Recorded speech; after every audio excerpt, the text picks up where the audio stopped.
So can you give us the latest information that you have with the relevant authorities tackling those blazes on Fraser Island this morning? Well, as you know, we've got multiple fires across Fraser Island at the moment. In particular, Happy Valley Fire is one of concern for us.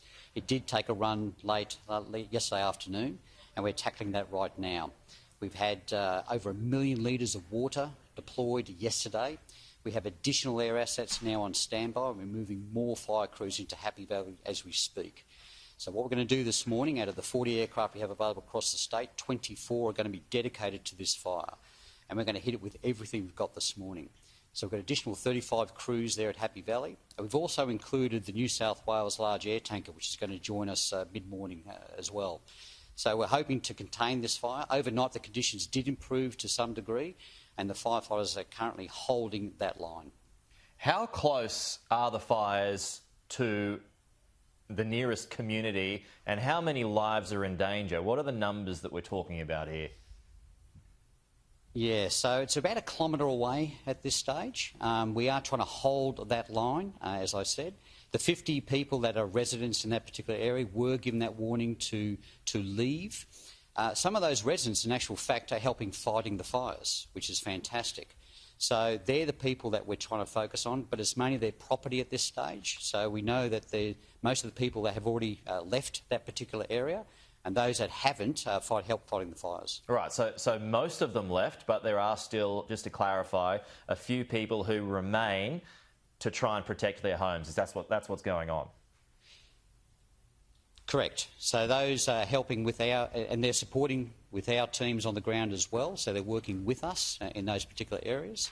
But we're able to hold most of the other sort of areas as we speak. So those other multiple fires across Fraser Island are being contained at this stage. What's the outlook when we're talking about the weather conditions over the next couple of hours? I know you mentioned that things eased and were a bit more beneficial last night and early this morning. Is there an expectation that things will worsen later on in the day, Brian?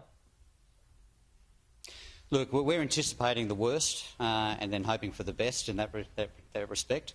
Look, we do know the weather conditions are going to be bad for us. We do know that the winds are still coming from that northerly direction.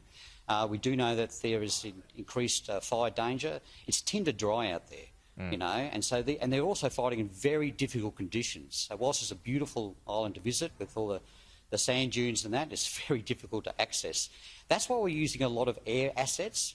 We cannot send firefighters on the ground in without air assets in this particular environment. It's just too dangerous. On our weather report, there was the possibility for lightning strikes. When you mentioned there that the conditions are tinder dry, that would be a major problem for you, wouldn't it? It's a significant issue, and so we're monitoring that very closely. One of the primary objectives for us is to make sure our own crews are safe. And so we're taking every decision in that particular vein to make sure that they are safe. And again, the reason why we're using so many air assets at the moment to really crump this fire where we can. Have you got enough resources? I know you just talked about you got some extra assets coming from New South Wales, but have you got enough? Look, we think we do. It's about managing the increased assets. I don't know if you're aware, it's very difficult to manage all those aircraft in the same airspace. So we are hitting with what we've got on the ground and what we can manage. When we have asked for additional support, we've got it without any questions asked, especially from New South Wales, which we really appreciate.